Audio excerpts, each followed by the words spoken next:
Yes mukasi akantuolekedde kyatwesye olwalero tugenda kwolekera programu weewunyisa omwagalwa wawo oba surprise your loved one ng'ekutuusibwako n'abagereka w'omukwano Shifah nakawombe njagala wekanye Mukyala ne kumbaga mputanga kubanga nze kyenyiza okugamba right now you're my brother, you're my buddy. Nekyo bamanya nange mbadde nkuyagala ebiseera byonna ebbanga lyobadde nga tonkubira mbadde nkumisinga Shifah nakugambye since yesterday enewe okuba olunaku nakubira essimu negandi nagwe njagala okwetondera nagamba sifunanko omuntu anjagalanga eyanjagalanga David mu kaseera katini sifunanko omuntu yangamba bigambo bisanyusa kozo ono mwami yanjagala yankubiranga essimu buli we wayagalire ba buli we njagalira ne muwana amateka ne mugamba njagala okumbuuza ku makya ombuuze ku lunch n'ekiro naye ng'asussa nze nina okwetonda. I'm sorry David, I'm sorry. Yeah, sagamba naye era wamanya nena wote wakusobola kugamba mazima nti Tendo ntegedde kino ne kino naye lwaki tewangamba just one broken of brokens. Don't cry. Just leave it to go. Kyomanya ndi sorry. Njagala n'ensi yonna ekimanyi because of you wanjagala naye ate sasobola kugamba mazima with time. Naye njagala ensi yonna buli omu akimanya nti ndi mulwadde buli omu gwe kikwatako ne gwe kitakwatako amanye sitatasi yange. Abalungi abatulaba bannange mwebale kubanga kwe muli bannange mbagambe nti anga tubaagala nnyo mwebale kutwagala ate bannange mwaba subscribinga oba mbagambe ntya bannange oba simanyi nakumanya ninga mukama akibabalire. Please abatana subscribe nga you can subscribe.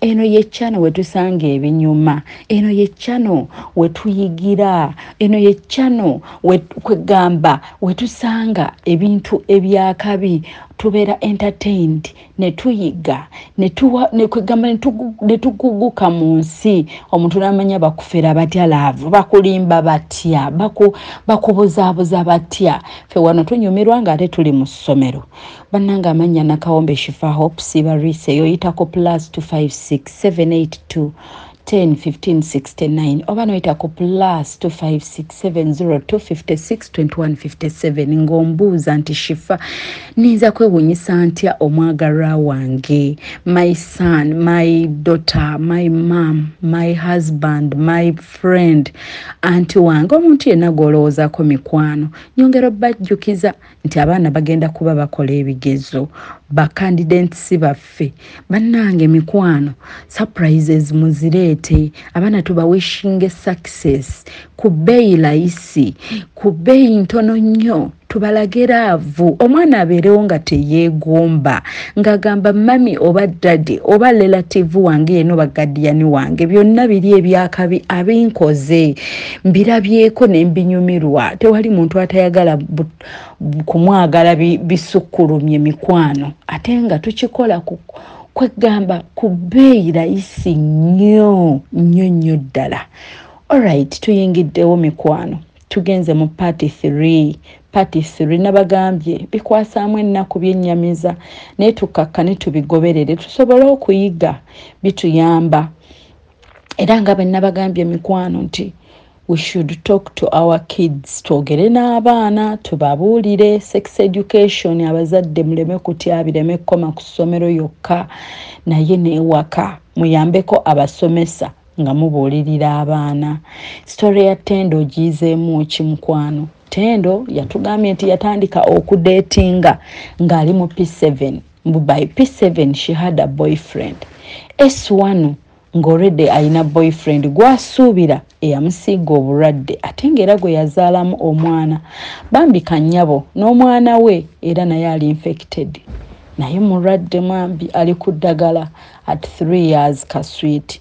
So nenyongero bajjukiza nti omuntu yenna kyoyinza okuyamba Tendo, either counseling oba love oba any organization oba kyonna bambi, she's on her own. Sweet, tekayina maama tekayina taata, kali kulwako ka single mom nga bw'okalaba naye kayina omutima omulungi, naye nga tutule tukalire mikwano tubeere nga ate tulaba sho nga tunyumirwa ate nga bwe tuyiga.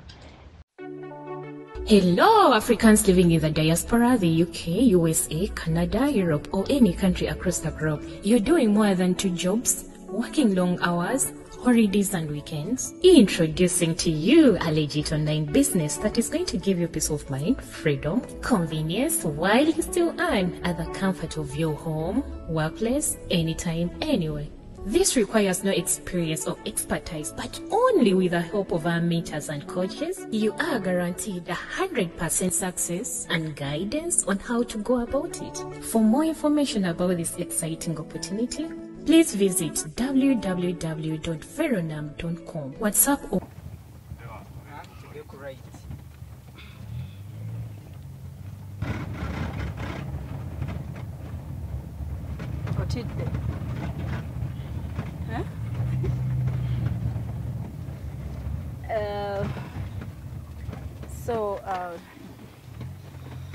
tugenda sooka bannange oba tumutuukako tutya ono ajja kujja luvannyuma ngenda sooka mutuukeko mbeeko byenjogera naye then ono alyoka aveeyo ayongerezeeko tuleme mugwamu bugwi ffenna tugenda sooka tumutuukeko nze naawe kuba gwako expectinga lwakubanza ate nze stranger munnyonnyole tusobola nasooka okubuuza oli omuntu ayagala okwetondera osuubiraani gwe yanyiiza oba eyanyiiza yasuubira ani kuba amunyiiza wayogera mulala era tekirina buzibu just yamubuuza naye nga tekirina buzibu tewali problem.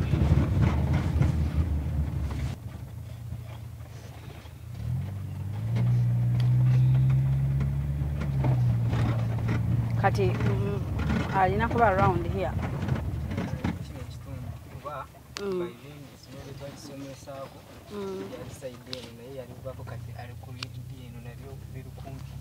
Kozi leero Sunday.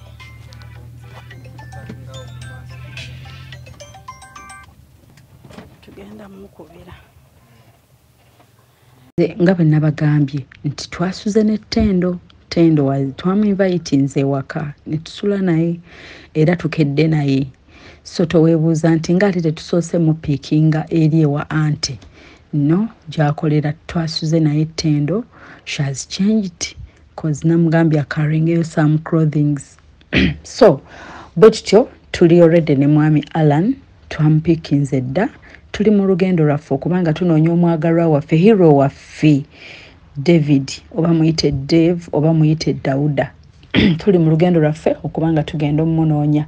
Banange mutusabire bwe tutuukayo David abe mukkakkamu tatutabukira. Banange tukooyo tukuba ebikonde n'empi, mutusabire atuwulirize bulungi, tatutabukira, tatukuba, tatugobaganya, atuwulirize. Ate mutusabire tumufune, tuwaleme kubaawo disappointment nti oba ayina we yalaze tali ku kitundu nga bwe mubimanyi.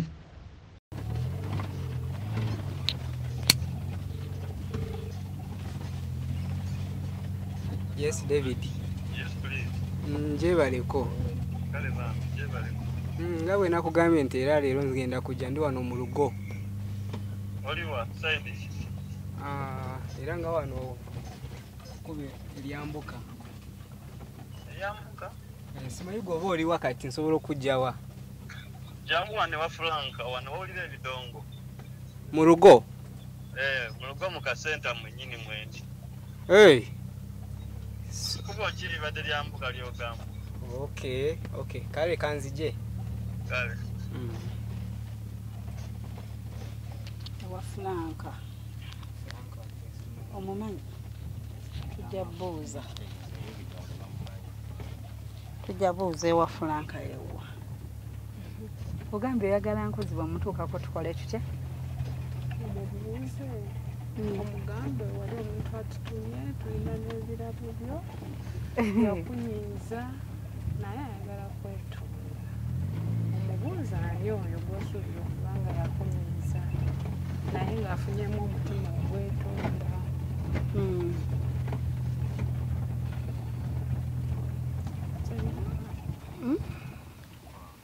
ndowooza oba kyetulina okwogera no manyi ekyokwogera nze nkimanyi just mbadde ndaba ggwe kyolowooza nga ggwe naye nganzi nkimanyi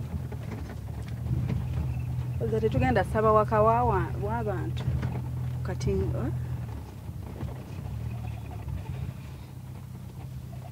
kufuna wali nnyumba netukyamawo essomero lyawe so okweyiyiza wa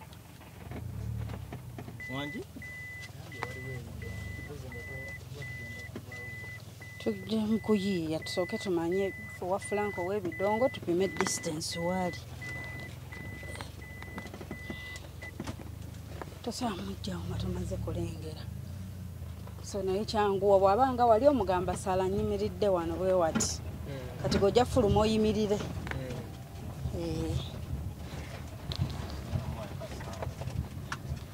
mbadde manyi kalekera ono si tagenda lwawo agenda kujja mangu kuba ebisinga noono sigenda muleka kuyimirira long time ng'ali naye kuba naye emboozi ejja mubula emboozi ejja kukubula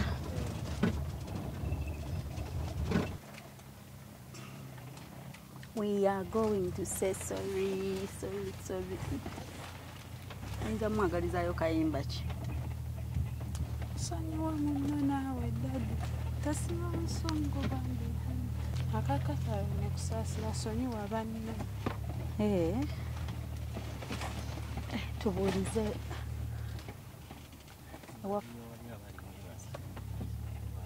tusendabirwamu tube sure nange ndaba abawuba emikono nje baleko basebo tubuuzako ewa Franka ow'ebidongo ewa Franka ewali endongo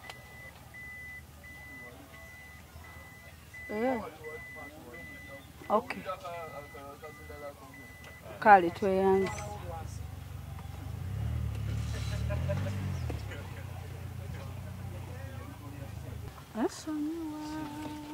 kati emanyi wewali akadongo kati tugenda mutambuza ajje somewhere wali kati wantuyitewo ffe nenga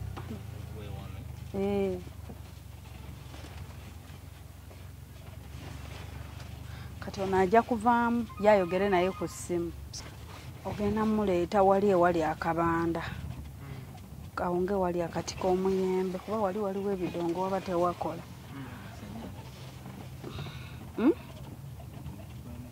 ku muti gw'amasannyalaze awo wali omusenyu tolaba kati ffenaffe katuyimirire somewhere there kati gwe tugenda sooka tukuggyemu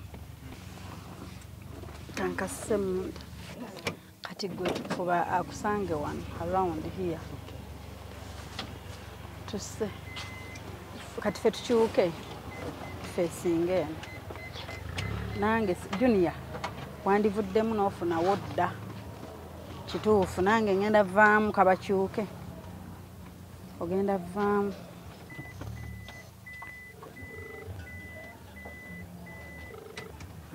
Yes, David. Kayimba bakayita sonyiwa oliwa oliawo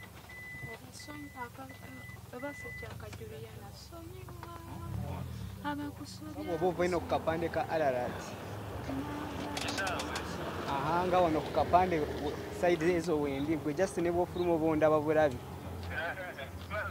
ondabye eriwa kale jangu mwana ogenda kugulawo nze mwade ndowooza kubeera somewhere here Ye oli tajja. Lwakuba mbadde era mugambye wano ku musenyu nga neewala attention y'abantu. Wuuli banange laba gy'amuyita. Wuuli mu sweta ya brown.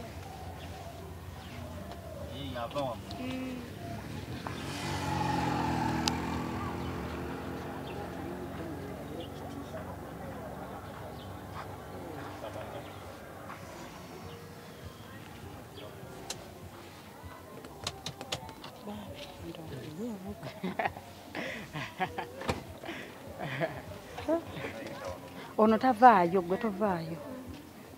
Mwana rugo. Gamba ki mwana? Gamba bulungi. Banayita muleeta tamuleeta.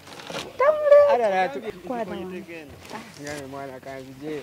Ali mutuleetera. Gwe weekwekona asigaleyo kutama. Ogamba ki? Sebero likuyisa litya?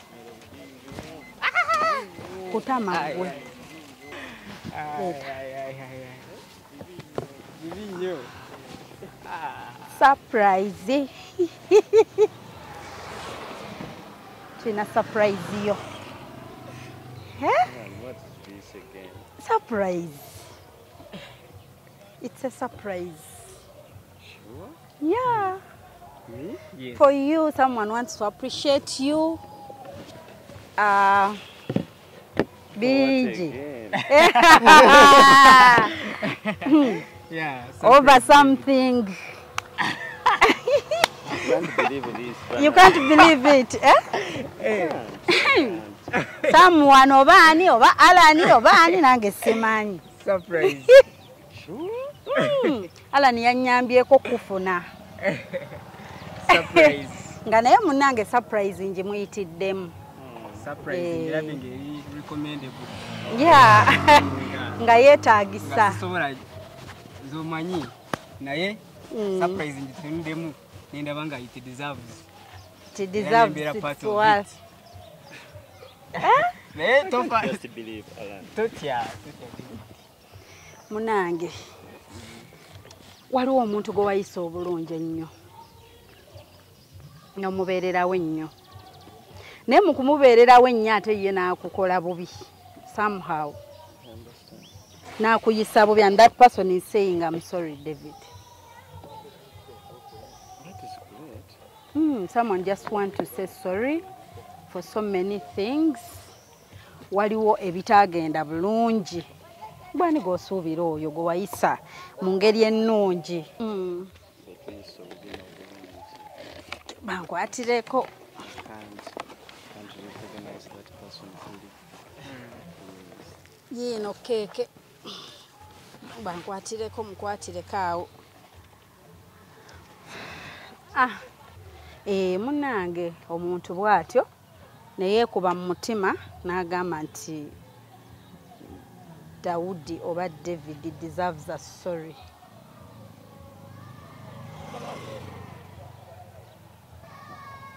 Is it from you, Alan? Alani yakonyiza wabane Alani yakonyiza. Takonyezangako Gwani g'osuubira yakonyiza. Oyinza okugamba. Gwani g'osuubirako oyo. I'm out of mind even.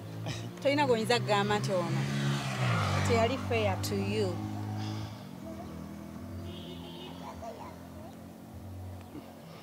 A lady, man. Okay, if it was a man. Wandisuubidde tugambe singa abadde musajja.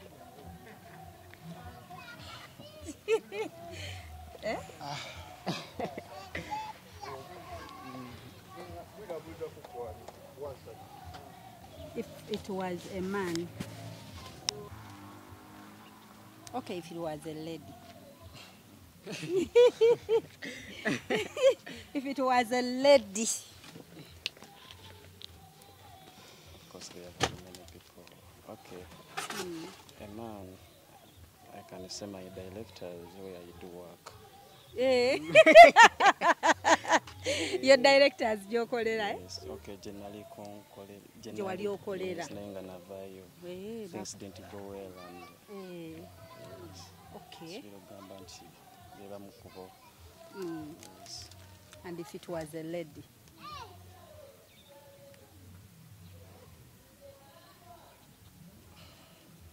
I think one of my workmates, maybe Alan, may be knowing such a person, Madam Fifi. Yes, because we got some entanglements and we couldn't connect together to come up on the right track. Okay. So many things do happen and it wasn't all that good for me. Yes. Oh. Okay. Tufunyeewo Madam Fifi in case kale oba director gye twali tukolera ku ssomero eryayita. So I think omuntu oyo tali kwabo ono omuntu mulala era nga you're yet to know that person. Naye nkusaba bw'omumanya muwulirize ebigambo bye kuba bya sorry talina bad intentions. Yes. So ya seeking the advice from me ayinza kikola atya and tekibadde kyangu kubaddemu. I understand. So that is the person. David, this is for you. Mukwatireko wali eri. So this is the person who wants to say sorry. Mukwatireko cake. Akwate this thing. Kuliko message. Mukwatireko cake. Then, no, Laba, I'm sorry, David. So this is the person who wants to say sorry to you.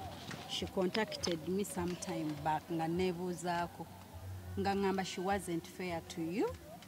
Nenga ata ina reasons ezo as to why ezimu kuzozo wamanya. And she's willing to open up ku kyonna kyayitamu ne case ye yonna.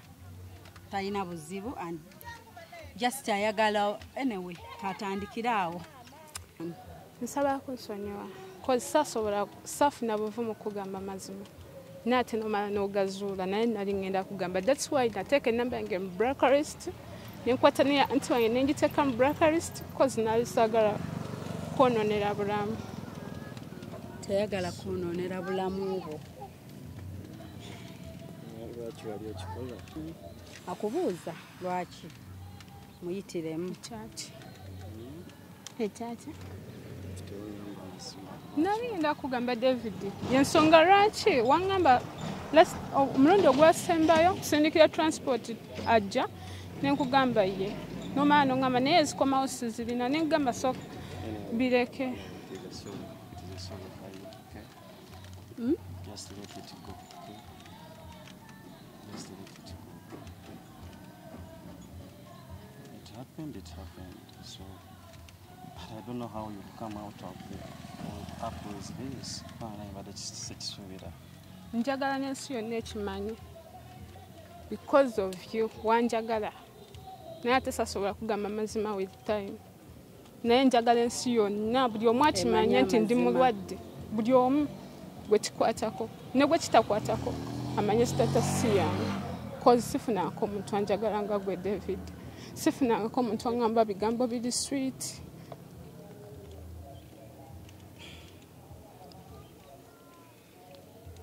Nze n'akabi n'amaziga mpulira gaweddemu kuba okuva jjo tuli ne Shifah nkaawe. She slept at my place. Nakolekta nze ne Helen era bulijjo njogera naye. But iwe bisinga bitegedde kati Alan didn't know but netumunyonyolamu. Tali mukwetonda nti mugambe byonna nga bwe wannyonnyodde. David sali kwetonda toyagala. Yeah. No. Tetugenda kweyagala. The reason where it is, ekimanyi kiba tiwangamba status gy'olimu. Yeah, sagamba naye era wamanya. Wamanya. Naye nawe tewakusobola kugamba mazima nti Tendo ntegedde kino ne kino naye lwaki tewangamba just one broken of brokens. Yensonga lwaki nange kibadde nga kinnuma mu mutima. Paka leero.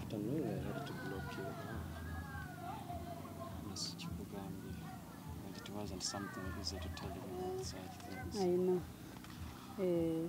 No, the man not call over it, and it is a sorry for me, it is a sorry for you. And then you know kwetonda. I'm sorry, David. I'm sorry.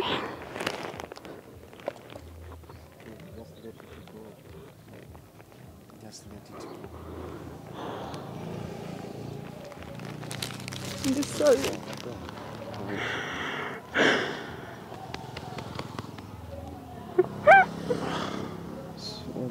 Don't cry. Just leave it to go.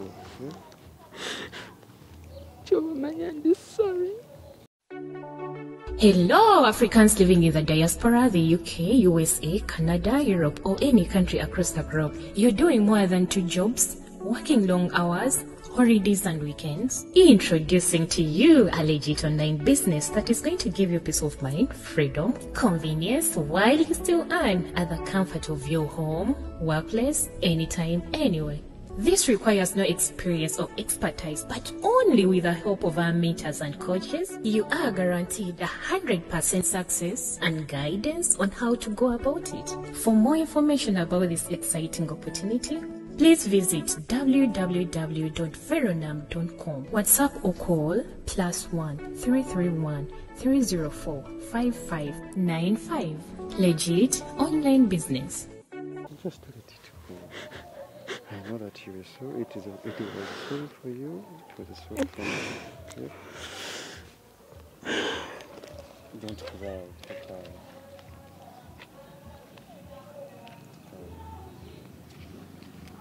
Things will happen, okay? What is it? Things will happen. This is a good moment for me. I didn't expect it is. How did it? Ayagala ku making a peace with you. Asanze abantu bangi mu nsi. Naye like you were so good to her.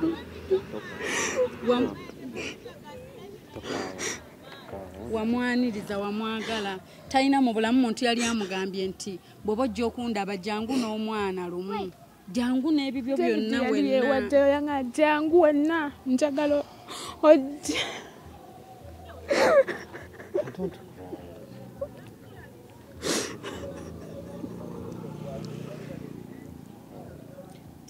Like byonna okublockinga okuwanvuya teyabikola mu bubi. Kwayambuza lwaki enamba yange eri mu blacklist ate naye antiwo eri mu blacklist. Nemugamba tewali nangamba Tendo ngamba amazima nemugamba tewali nenga sinafuna buvumu bukugamba amazima. Just leave it go, okay? Charlie, watch it.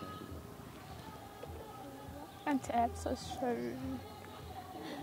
I'm sorry. Okay, David. She loved you so much. I loved it so much. Yeah. She had hidden me. She had kept on maybe lying to me. She's okay.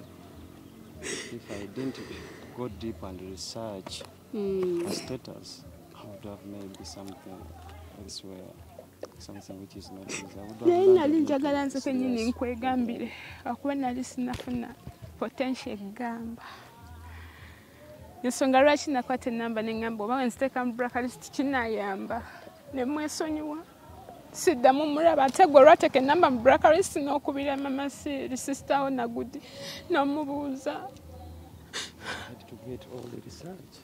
Yeah, kuba yali tategeera tewamuwadde waita onatuusa mugamba ate nga naye ayita mu pain ng'ayita mu pain ng'akwagala tamanyi what's going on. Tendo, just let it go, okay? Just let it go. Things do happen. But this is just a surprise for me. I didn't expect this right away. Okay, David, so when they contacted me yesterday, and of course it was also new to me. So they called me, I met them, and actually when they explained everything about it, I felt touched and I said, if there is anything that I can do to help her. So where did you get them, actually? They looked for me where I stay.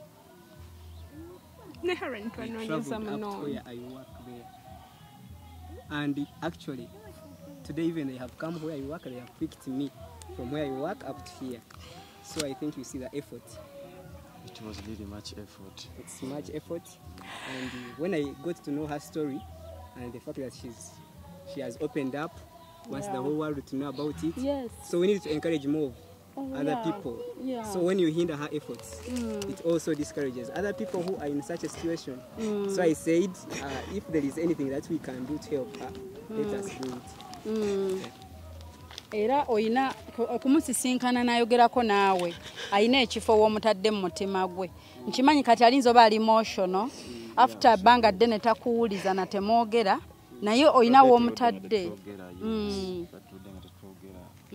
Shifah nakugambye since yesterday anyway okubona ko nakubira essimu negandi nagwe njagala okwetondera nagamba sifuna nko muntu anjagalanga eyanjagalanga David mu kaseera katini sifuna nko muntu ya ngamba bigambo bisanyusa kozi ono mwami yanjagala yankubiranga essimu buli we wayagalire ba buli we njagalira ne muwana mateka ne mugamba njagala okumbuuza ku macha ombuuze ku lunch n'ekiro naye ng'asussa namu ku kye wamugamba ayina ne we yakubuuliza nti David watya ne bukyanga waliwo ekizibu kye nnina nga tetusobola beera ffenna. You remember that period? Yes, ebyo byonna ng'agezaako kuyita bbali nenze namwagaddeko omutima gw'omulungi tomanyi osanga yandikutrikinze into okuba naawe chobola banagetinze so touch story ya transport ya dezikoma ezinaddayo wakati ozirina ne mugamba nkireke ofune transport ye nalumu wenalaba ngeyo chance evuddewo ne ngaka muteke mu blacklist nenkwata ne namba ya anti wange nayo ne muteka mu blacklist katolaba okunoonyereza tewamulekera choice wamuleka nga talina choice talina kusalawo ate nga simu yaaye ng'akwagala naye oyina ekigambo ky'oŋŋambye Tendo nti if it wasn't for my status waliwo oŋŋambidde Shifah wabadde osiriikiridde ne nkubuuza kiki n'oŋŋamba nyina ennaku yange omuntu okubonaabona okuviira ddala ku myaka egyo gye waŋŋambye up to now nga nze nyina kubonaabona for the rest of my life n'omala n'oŋŋamba nti singa teyali status yange singa tuli wala naani ne David singa tuli wala nnyo singa bulamu bulala nnyo like things would be so different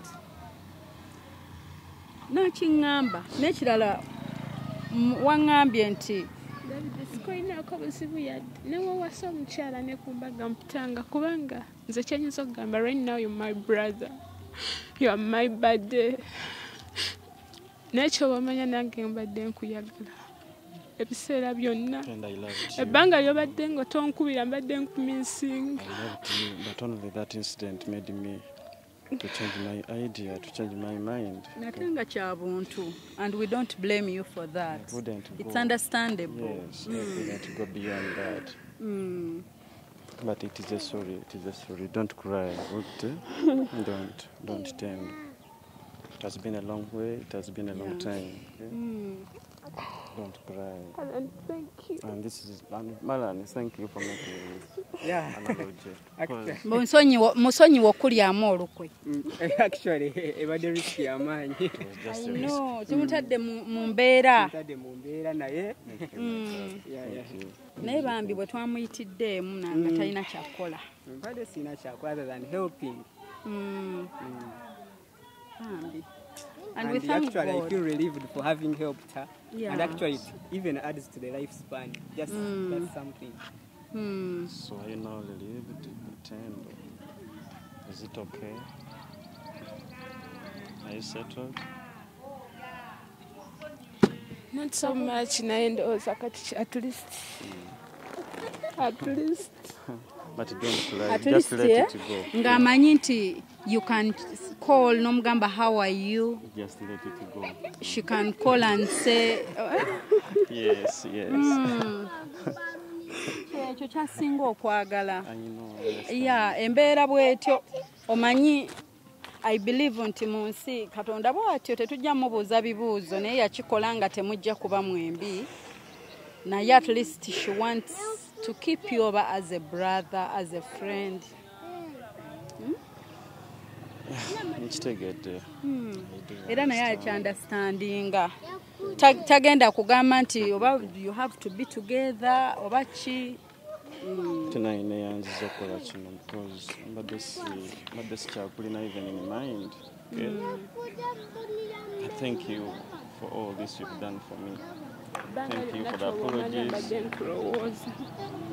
Nga bantu benanyiza ku nsi oli wano. Thank you for that Kuba apology. teri muntu gwe nalinyizizza nga gwe ate teri muntu yali anjagadde nga gwe ng'ozireko abazadde taliyo. Kati kino okijjeewa after all this effort and Nkoyo kuuma ebyama kubanga era naawe singa nali nakugambirawo tekyandibadde nti nno kyali kyama kyange naye nkooye. Singa yali yagambirawo tetwandibadde ku eno step kati gye tuli. Baddewo wano. At least one the very first. Naye kibadde kinnuma mu mutima okubanga tonkubira nga soogera naawe nga mmanyi nakunyiiza. But I'm sorry. Nkyogera bambi kuva ku ntobo ya mutima. I'm sorry, baby. It's okay. Sina kyensobola kuwa. Just, I'm sorry. I'm sorry. Mommy, thank you, David. Thank you so much. I tried to love this lady. Nagezaako byali bingi. And she gave me all about what the laws governing this love of ours we could pass through. But until when I got such a thing, it was just Yes. it was just kino ekitali reversible ekitadde amabega. Yes, and I couldn't go. Yeah. I couldn't make it up with this lady. But we were in deep love with her. The love was flowing steadily. Only that point. When I landed into that point, I just stopped that analogy. So David Katono Chayagara, to keep the friendship. Yeah. Once in a while you can check on her, you call her, say hi. Help each other like that. Just friendship. I forgive you again. I've forgiven you, okay? Because it wasn't all you. Tegwali musango gwo kubeera. Okay? And you were keeping that kind of... You were keeping a secret for yourself. It was a secret, out of which it was a very big secret. Yes. So, olese bana mawulire bankwate. No, sibulese kukwata mu bubi. Yes. Oli mu story ye. She's making you famous, eh? It be known like... Osanga Shifah tebalaba nnyo show ye. Gwe wali ogirabyeko. Bagiyita weewuunyisa omwagalwawo surprise your loved one. Ku Baba TV buli Sunday saawa 9 emisana oba ku YouTube. I think I've ever seen you somewhere, maybe on the TV presentations, but I can't tell the station. So, ayagadde abantu bamanye nti wabayo abantu abalungi azzeemu abaana abato abali eyo essuubi abawala abato. Then okulaba nti you're so good wali muntu mulungi toli worth kufiirwa forever, at least era still as a friend asowulira obulungi ng'akubuuzizzaako banga omubuuzizzaako. Kyadde kinnuma kubanga kyenyinza okugamba nga amazima badde simisinga kuba ku simu yo wadde nalimbye Shifah. Wanimbye? Nakulimbye naye mbadde simisinga gikubako naye nga teriiko. Ayina enamba gy'ayina etaliiko. Namba ki? Ya Airtel. 0751, is it? 01. Esembyayo ki? Sembyayo 40. Is it 45? Is it? Esembyayo 47 ye yani.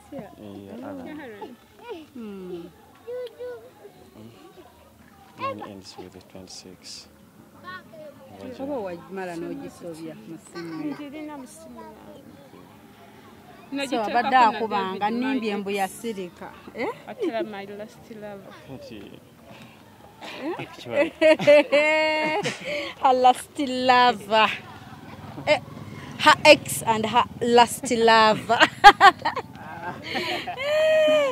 obadde ngambye omuwayo akayimba njagala nti tujjewo amaziga simpozi ngafunye omuntu ng'ali positive ngenda fumbirwa naye era buli ajja amugamba ndabeerawo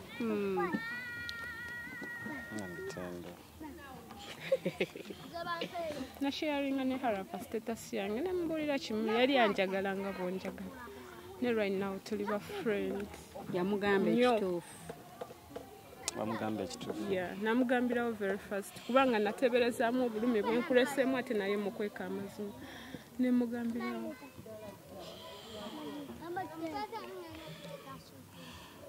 kino kyanjawulo kyanjawulo she's kind. That's why we are here. And we thank God. You think we slept? We went direct to her boss. Where do you stay? We went to Manyangwa Mkwano. The hustle is real. We went to her boss. Nentuulawo ne tumulinda boss we. Naye ne tumugamba amazima. That was yesterday after seeing you. Ne boss we ne tugamba oba mugoba oba musigaza namugamba ekituufu na opening up boss n'atukkiriza nga bwe tuli tukyebaliza Katonda kati ono yabadde ne boss gyali alinze kumanya mawulire gavene wa David. This is a great moment for me. Kati mujjeeyo mu buloko. Mujjeeyo mu buloko. Ne mu blacklist. Tufuna entanglements with many people. Naye kino mbadde sikifunanga ku Tendo kyotezo. I loved you too. Okay? I loved you too. Holiday. I loved you too. Holiday.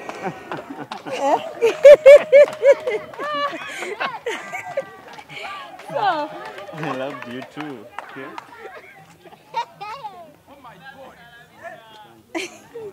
I wanted to ask for a we have, yeah, let. So, are we going to cut it? Like, what do you prefer? Should we cut it?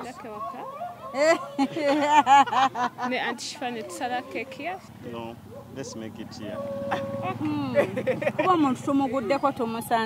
Private. My place is not all that respecting. Obimanyi ebyabasajja nga abeera yeka. Ojja kusanga sookisemu eri bokisi eri. Nze nsobola kitegeera. Ali mu weekend. Okay.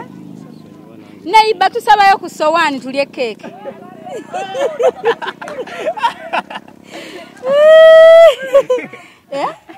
He's my friend. He's your friend. When it's so how are you? What's your name? I'm called Richard. Richard, omumanyi? No.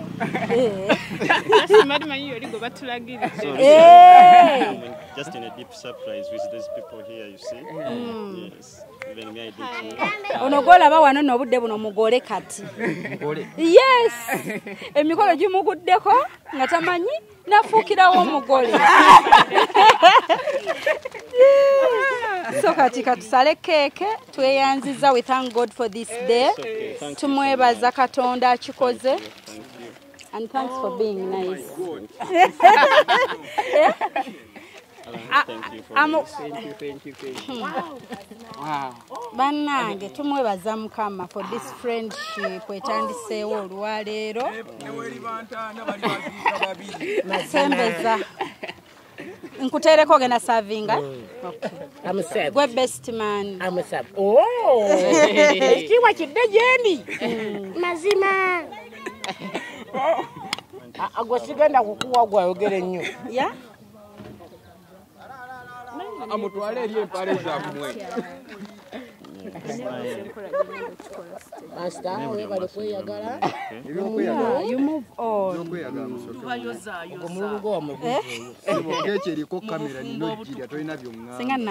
Singa abagole mbayimbidde yakayimba. Wamma munno mwagale Oza baze muyimbako omukwano. munno mwagale mpaka kuwulira bu. Sandika ne babbebi bano abaana.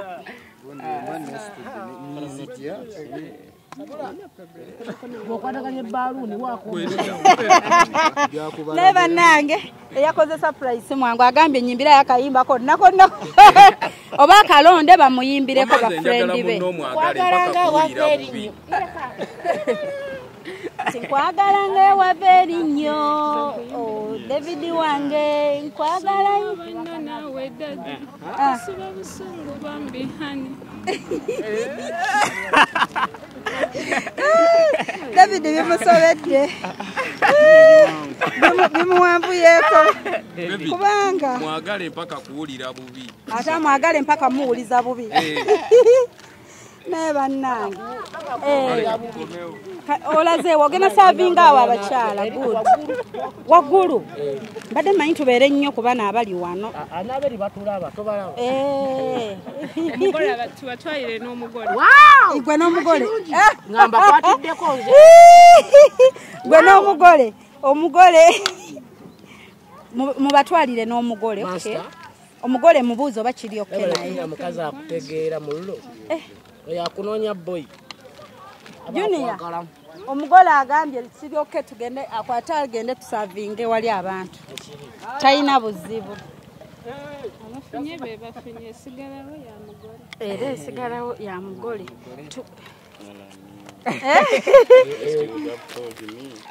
surprise tebajogera surprise tebajogera so katugende tusavinge wali ku ba neighbor tusavingeyo ng'abamu babiri basatu tudduke nenze nina essanyu you can't tell Alan thank you for understanding bambi n'otutegeera nenkugamba tutambule nayo we move with it mugole wuno agenda savinga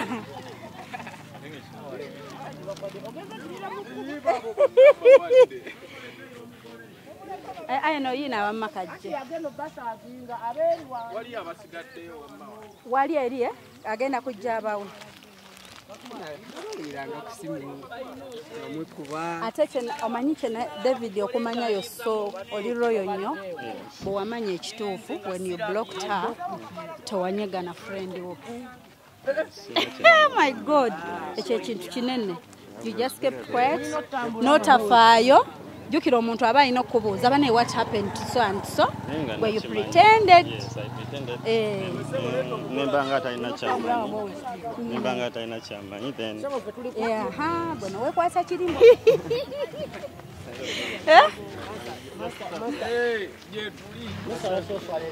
bali wabo ogambye abataafunye eyo nga wala towafunye askari gwenga askari towafunye abalala bafunye yono of course no wadi tewanjagala nga nakulaba nga abavubuka ba bulijjo sandituse ku kino sandituse kweno levo naye wali wanjawulo mu bulamu bwange that's why the surprise man the sirisuubira Tendo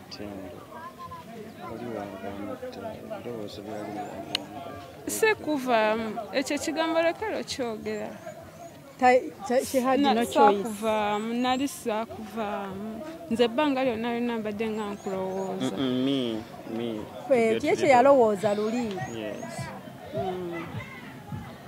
naye nga thank you nsiimye ndi musanyufu nnyo ku mutima gwange ate webale kubanga up to now so okuyimirira naye n'omukwatako noyogera naye omanyi abantu bwe bayisa after okumanya obadde osobola tukambula obadde osobola okutambula n'otuviira okitegeera obadde olina right ekola kyonna naye kati munaye bwoba ng'oyimiridde naffe n'otuwa obudde obwo n'omuwuliriza. I have no problem with this. Just wayina kiri nti teyaŋŋamba nga weebuuza intentions ze ez'obutaŋŋamba zaali kiki kye yali abala. I understand you totally. Nakikola like era nawe wandigambye nti noki yanteka mu blacklist. Anyway kati ebyo olina birowooza right now. Olina bimanya kati. We'll miss you forever naye munange entuuko bwetyo bwe tugamba. I'll miss you. Sobola kigamba nti oba nkikomye wano, but I'll miss you nga wakyogedde forever because I really loved you. Not only that, chakatinga out. Kitegedde. Ebyo byawedde dda. Omukolo omutuuse leeti. Okay, so abatulabo bawa bubaka ki? Naddala ku situation ng'eno ngeze eri oba omusajja oba omukyala. Twali tuyitamu n'ono omukyala. Ne kyempa abavubuka kale abantu bonna by digging deep into someone's status before entering into love affairs. Kubanga ojja kwesanga ng'omuvubuka omulala maybe ajasanga omuwala nga talinanga mutima gwa Tendo. She will trick you up to okulaba nga mumaliza muli kyekimu. Yes, so by not digging deep about the people they have found. Yes. Because if it wasn't all this research I made, Tomanyi what would happen next. Kubanga David newakyandibaddewo bwe kityo nti kuba namanya nti wategeera nali wadde mbakugamba njagala tukakasa amazima twandigenze mu ddwaliro ne bagamba ndi negative. Bamukebera nga ali negative munange era waba takikugambye. She can even wakiŋŋamba nti let's go and check up. Naye oluvannyuma neekuba mu mutima ensonga lwaki saakiremerako kuba mu ddwaliro era bandigambye negative. Senga oli teyanzibirako then kyandibadde ate was very was. Nali sisobola kubanga agenda okubbirako nali maze okuteeka mu blacklist ku namba zonna ze wali osobola okukubirako. Ensonga lwaki wamukubira n'omubuuza. Namanya kasita kyagwa olidde kyagwa. Let us kill that, okay? Well, we are now friends. We are now great friends. Okay. We are now great friends. Ate neyanziza n'okunkolera kiri. So, me, I don't want to be exposed, by the way. Okay. Yes. You've made me exposed and to let people know what happened. Tekirungi. So kirungi si kibi. Because tulina betugenda oyigiriza ne betugenda okyusa. Nze nange ebbanga lye namusinkanye ne kusula naye n'okuba naye up to now. Nyina bingi bye yansomesezza byenjize ebinsinga bingi. So bwetyo bwe tuyambye ate generation eri eyo abalala abatulaba. So this is your team? Or? This is my team. Nkola nabo bonna nga bo. Okay. Kweyanziza. So thanks for the message.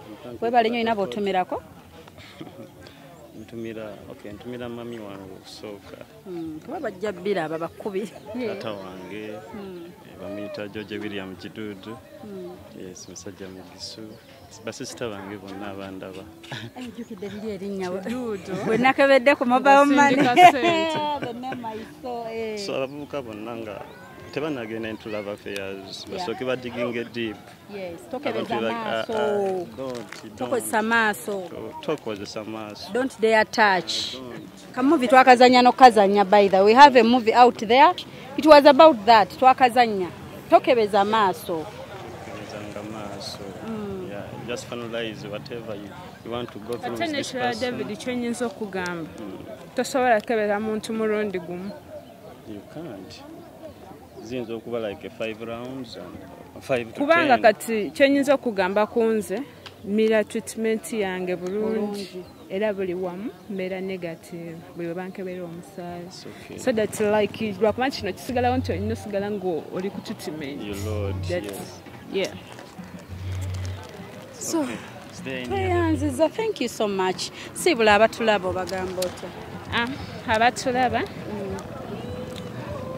kyenyinza obagamba kiri kimu buno obulwadde buli mu nsi yonna Uganda n'ewalala. It's just oba ofunye omuntu nga ye akwagala nga bw'oli kiba fine naye ate nandibadde ngamba abantu nti ofune omuntu owa status yo.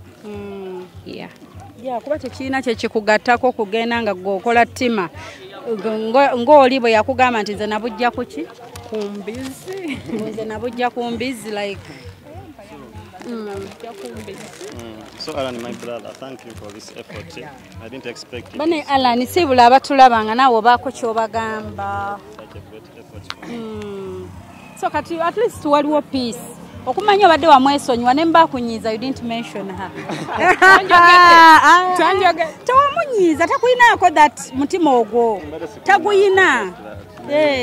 That's why he didn't mention you. Oyina engeri gy'obadde otwala nti yakwetamwa. He just got confused nkimanyi. Okay. Yeah. Nenga siwe kyali. Yeah, just be confusing. I'm landing into the other thing. Yeah. Nenchita.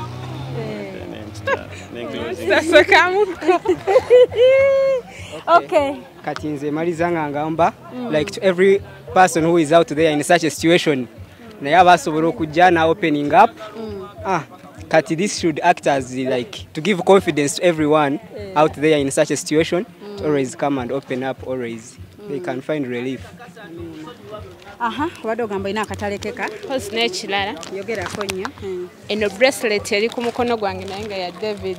Eli, you mean so much to me. This is for you. You mean so much to me. Thank you.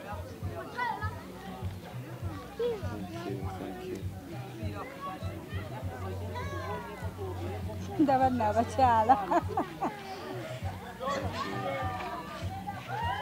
Checho. I'm sorry. Let's remain as friends, great friends, okay? Whenever we meet. Yes. Or you talk. Yeah, we shall have a deep talk. And you can always open up to him. Bw'aba takutte leave a message. Basomesa baba busy. Ka message abaja kasanga kera abaja kaddamu sikyo? Yes. You can feel free to talk about like with him. Even about your boyfriend. Feel free. Si kyangu kino. Thank you for being n'okukikkiriza n'ogamba abamu bw'alaba nga love tejja kola they ending up nga akuhetinze nnyo nga akutaddeko embeera tojja funa mulala bwe mba sikufunye you will not go on yatuse okungamba nti I want yangamba ekigambo wamugamba nze sinabakazi mbeesonye ndabika siri wasa. You told her. Lots of things. Yagamba ne sister we ku simu kuba yatuconnectinga nga tuliko basatu. Namugamba no ye mukyala gwensembyeyo okwagala. Naye ekyo kyono takyagala yambuulidde. Nti like akusabira ofuna omukyala omulungi. Funa omukyala. You need to have kids. I will. Funa omukyala. N'obanga n'oba ozadde sobola okujja n'endaba ku baby. It's okay. I will. Thank you for this. Okay. Thank you. There's nothing I can say about this. But just a little bit surprised.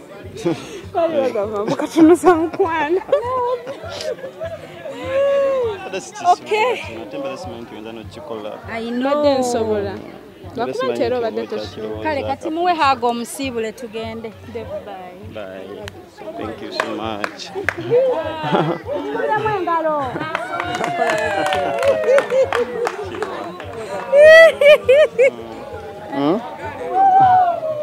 Okay, thank you for this.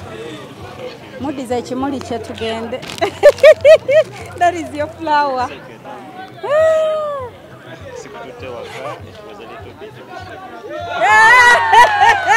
Okay, bye. Okay. All right. David. Okay, we Mubademu okusinzira ba mukirabe mukyogerako ki? Okusinzira kye mulabye. Lagwe omujina. Ekifu kya byonna. Naffe twagala tufune ku bakazi abatunoonyaako ng'oyo baby. Amwagale paka kuwulira bubi. Naye njagala yammwe sikitegedde mu mwagala abantu mpaka kuwulira bubi. Amwagale paka kuza bwe. Ate ekyo kirungi kati. Nono mwana omuto naye byabimanye byalaavu. Nono mwana muto.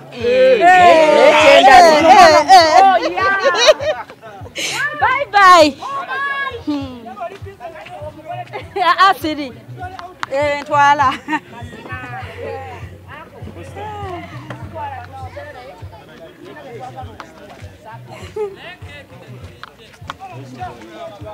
Keke yo tugikulekedde naawe onaasaavingako abantu ba coldingly. Okay. Kale, ene ukino. Tugirekedde best man. All right. Okay. Thank you. Wanje? To be honest, I bikola like speed today. So at least some privacy has given us time. We thank God for that.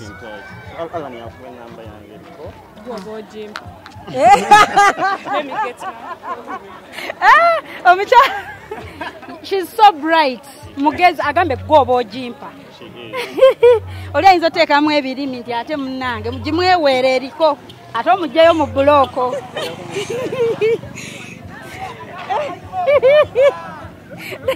Oba oli bijja agambye agenda muwa n'ennamba empya eriko.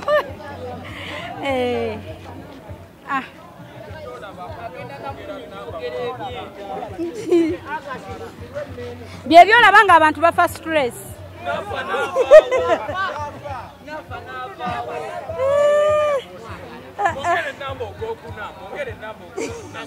Amuweneza abaneiba bamwe neza mmwe zonna zimuweeremu. My friend mpahaga.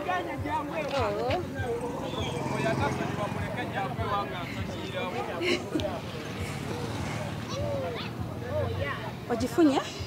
Alijiteeka. Oyina kyongamba? Netta. Watuse no nga Shifah olabika nnimba. Mweri musimu. Abadajina.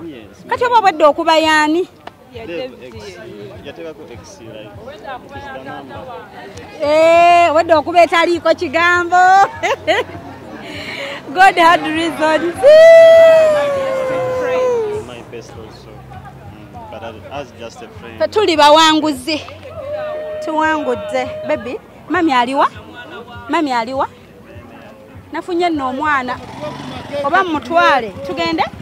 Tugende mu motoka? Jangu tugende. Jangu tugende. Mami aliwa soko ogenda ompitire mami. It's okay. Naye nno omwana atuuse omutwala. Nze niramba. That's why. Nakimanya nti wali ongamba mazima. Nakimanya. Nange nakimanya nti onjagala.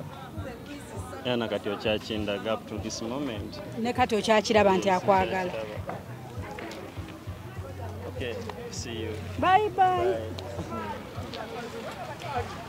Naye nga mulabire ku baana muyigeraavu. Bye baby. Ono wawa. Wawa baby. Wawa lye. Bye. Bye. Tagenda mu kkubo. Bye. Bannange nga bwe mubirabye mikwano mwebale kubaako. Bannange mwebale kutwagala. Ebyaddala mutwagala tusiima. Ne munnange nyiga akadde ofune notification oleme kusubwa bintu nga bino ebiyigiriza ebisomesa ebinyuma byonna bisanga wano ku channel yaffe yawewunyisa omwagalwawo surprise your loved one. Naye nga bambi basweet abaagalwa abalungi ndi wano nsaba Mukama abagabirire ensawo zammwe. Nsaba Mukama abagabirire ate bambi muyimirire wamu naffe nyongero bajjukiza nti gwe buli wolaba video mbiraba mu comments mikwano nga mu complaininga nti Shifah ekifaananyi nga kyakyuka, Shifah saawundi amaloboozi nga tetukyabitegeera, ono abeera awulikika omulala tawulikika. Bannange ebintu byaffe bye twali tukozesa ebiri professional baabibba. Omuntu owaffe ow'oku lusegere mukwano gwaffe gwe twasembeza ku lusegere n'akeera n'atubba buli kimu. Naye nga bambi basweet abaagalwa abalungi mbeegayiridde mbasaba bwe budde Shifah naye abeetaaga muyimirireko naye. Muyimirireko naye mutukwatireko kubanga ebyo ebintu kikutwalira ebbanga bisonda myaka na myaka noga kanteekewo kano kanteekewo kali. So omuntu bwakeera byonna n'abibba omulundi gumu abaakuwadde kye bayita setback. Kati tukolera mu mbeera yakweyiya. So anyone omuntu yenna alinza okubaako kya contributinga okulaba nga Shifah gobobo onyumirwa Shifah byakola okulaba nga Shifah ayimirizaawo omulimo guno mukwano bambi tukusaba otusupporting otuterewo omukono gwo tukusaba otusupporting oyimirire naffe oyinza okumbuza nti Shifah obw'amaloboozi bw'okozesa babuyita batya gwe n'obukebera n'obumpeereza oba n'ombuuza bwa ssente mmeka ettaala kamera ziraputoopu okitegeera naye nga tweyanziza mwenna abawuliriza ne munsuubiza nammwe abalina kye muleese thank you so much nsaba mukama abaddizeewo bambi nsaba mukama abablessinge bambi tweyanziza mbaagala nnyo nsigadde ndina Kawombe Shifah Hope onsanga ku +256 782 101569 oba nonsanga ku +256 702 56 21 57 mbaagala nnyo mikwano tukomawo ne part 4 eya Tendo Flora surprise tugikoze naye ate waliwo awo ate ebitiisa ebyaddako awo nkusaba mukwano bw'olengera part 4 eya Tendo togiskipinga tula wansi olabe ate yo y'amakulu nnyo ate eyigiriza nnyo n'okusinga paati endala zonna zoolaba byewuunyisa ate ebyatuukawo afterwards tubaagala nnyo mikwano God bless you I love you so much ciao Mwah. Hello, Africans living in the diaspora, the UK, USA, Canada, Europe, or any country across the globe. You're doing more than 2 jobs, working long hours, holidays and weekends. Introducing to you a legit online business that is going to give you peace of mind, freedom, convenience, while you still earn at the comfort of your home, workplace, anytime, anywhere. This requires no experience or expertise, but only with the help of our mentors and coaches, you are guaranteed 100% success and guidance on how to go about it. For more information about this exciting opportunity, please visit www.veronam.com. WhatsApp or call +1 331 304 5595. Legit online business.